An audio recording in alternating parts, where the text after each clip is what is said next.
Hello everyone, welcome to Stan the Wine Man TV. I am your host, Stan Rattan, and this is the Blue Collar Wine Show where I help you spend your wine dollars wisely. We're continuing on the theme of top selling wines under $20, and these are from the store I work at, Kings Market in San Juan Island. So these are my top 3 selling Pinot Grigio / Gris in the store under $20. So Pinot Grigio is a huge category, everybody loves it. Not my personal favorite wine, but you know, I understand its value in the store. A lot of people drink Pinot Grigio, especially when it's sunny out like it is now. People like to, you know, it's what you would call a porch pounder. So let's get started right off the bat. This is Santa Marina Pinot Grigio Provincia di Pavia, which is in the Lombardy region of Italy. Lombardy wedged between Milan and Genoa, right in that area, just above Genoa, north of Genoa. So this is where this comes from, and no doubt the cuisine that they have there influences the making of the wine. So often in Italy, everything is about cuisine, diet, wine, and food pairing. That's what they do. All right, so let's get started right with that. So this is a Santa Marina Pinot Grigio, Provincia di Pavia, 2023. This rolls in at $10. So $10. You know what, I would hope that people just don't buy wine because it's cheap. I hope that it's good. And I'm really interested to see how this one, why so many people buy this wine. What is it about this wine that they like? Now this is definitely a clear wine, just a hue of gold, kind of a hay gold color to it. Let's see what we get on the nose. Lots of apple. This is all about the apple. You know, when you think about it, you're having a party with people, you want a, you know, inexpensive wine, for sure. Especially when it's sunny out, you're having a party over at your house, you want it to be inexpensive. And so, but you also want it to be good. So let's see what it is, again, about this wine that people like it so much. Touch of pear, apple, more in the green apple area. Not huge aromatics. Let's see what we get on the palate.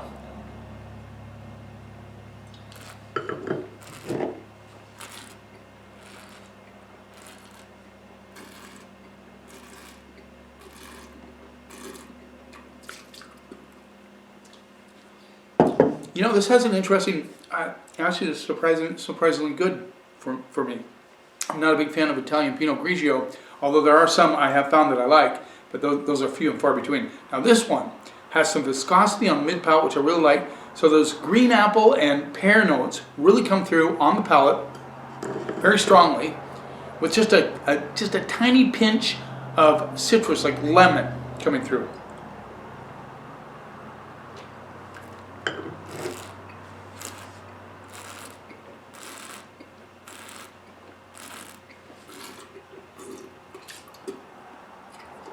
So, actually the finish, pear and apple, kind of linger on the finish. So even though it's not super complex, you wouldn't expect a Pinot Grigio to show a huge amount of complexity. This one actually has a long finish and good fruit qualities to it. They expand on the mid-palate into the finish. I'm even getting just a hint of white pepper on this one. You know, $10, guys. This would be one of those wines that would be a serious porch pounder, not just a glug, glug, glug. You know, you might want to think about it just a little bit.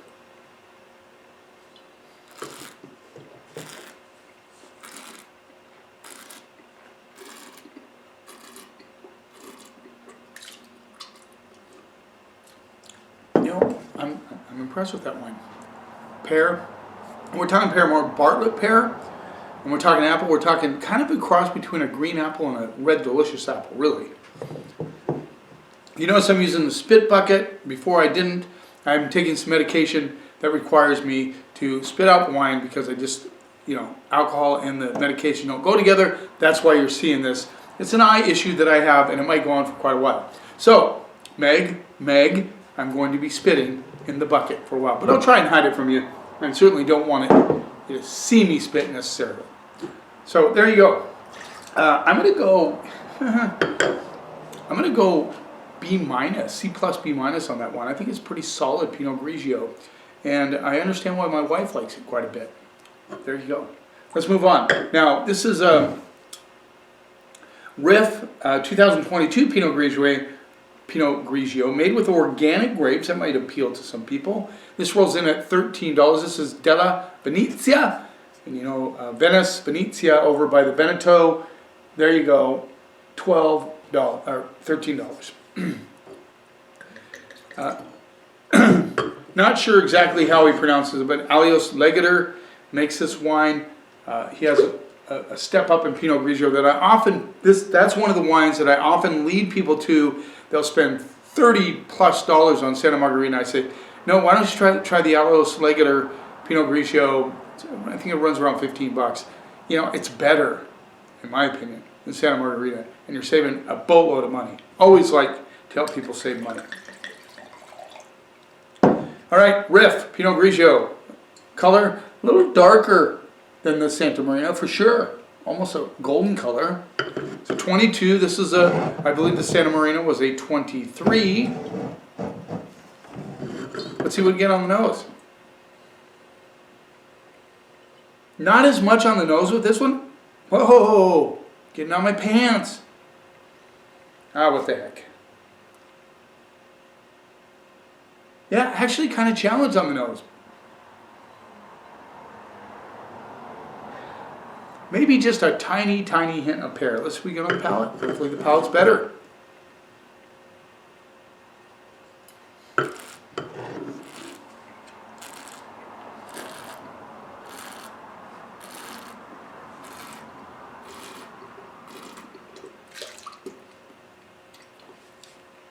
Not super impressed with this one. It has the apple comes through on the palate, a little bit of touch of pear, but really, really doesn't have the expansion of fruit. It's dry. There's a little bit of minerality to this one, but overall, I just think it's really kind of a simple Pinot Grigio. This is the kind of Pinot Grigio that I really, I'm not very fond of.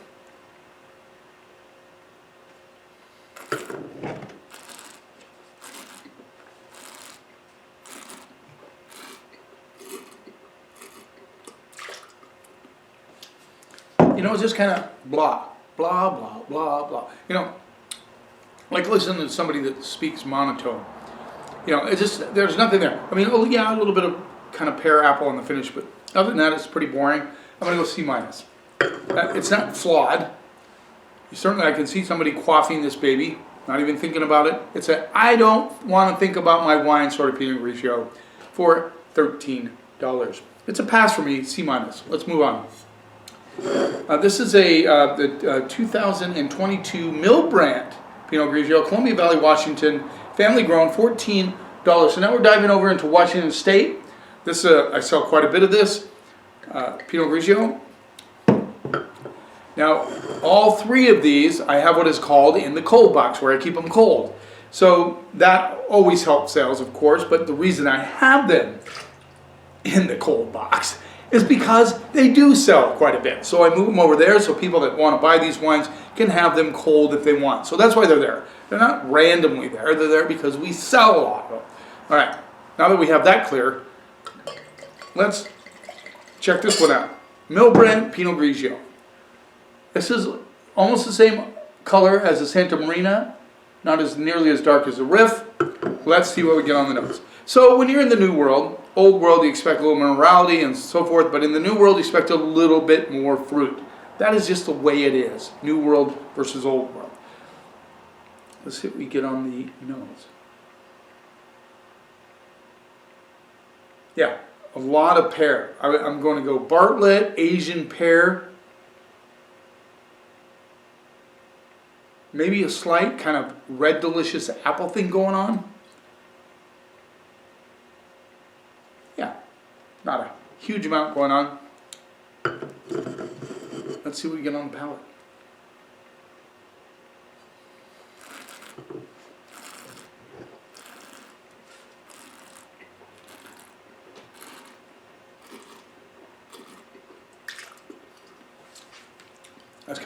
This is kind of bizarre to me. So this is a leaner style Pinot Grigio. They call it Pinot Grigio. A lot of times in the New World you'll see Pinot Gris, Pinot Grigio, same exact grape. A lot of people get confused by that. Used to be, back in the day, and how many of you remember this? You could, Pinot Gris were more viscous, a little bit more weight in the palate. Pinot Grigios, cleaner, leaner wines. They used to be that way in Oregon, and then they changed. They allowed the style to go to a leaner style, maybe very similar to Italian.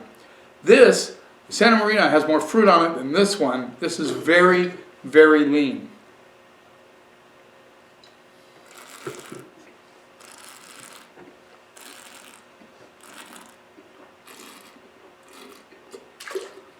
It's like somebody took a pear, just squeezed a tiny, tiny hit of lemon on it, and then squeezed a little bit of pear juice. That's what I'm getting on this one. A little more complex in the riff, but super, you know, it's, and this is exciting to me in a way. I like the fact that the $10 Pinot Grigio is showing the best out of all of these. I think the Milbrandt's a little bit better than the riff, has more weight on the palate at the finish. It kind of lingers around there, so you get that kind of pear, lemon, apple thing going on. Yeah.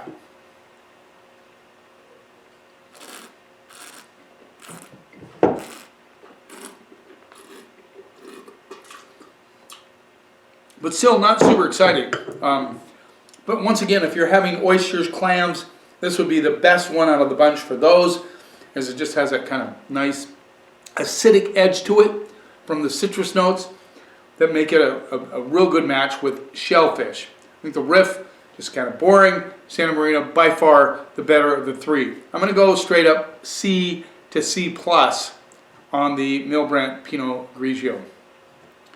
So there you have it. A lot of people drink Pinot Grigio. It's just a big, big category in the wine world. And so I wanted to see why people were buying these particular wines.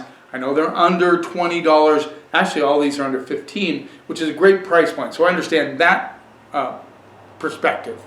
They're saving money. But also, I understand why people keep coming back for the Santa Marina, for sure. That one, I do understand. I hope you're enjoying these little series. I know I'm excited to see this. I'm teaching myself something about what my customers are looking for. And I think, thank you very much. And I also want to make a shout out to some of the guys that jumped in on the last episode I did on Zinfandel. We talked about ancient vine, old vine, all that. And they were absolutely correct. There's no rules in the U.S. as far as what you can say. It's just a marketing tool. Let's call it ancient vine. People will buy it because they think they're really old vines. I did give Klein the benefit of the doubt in that I believe that Klein probably has some age on their vines, and that's why they call it ancient vines. But yes, there are no rules in the U.S., and thank you for jumping in and making those comments. Thanks for taking a little time out of your day. You keep watching, and I'll keep helping you spend your wine dollars wisely.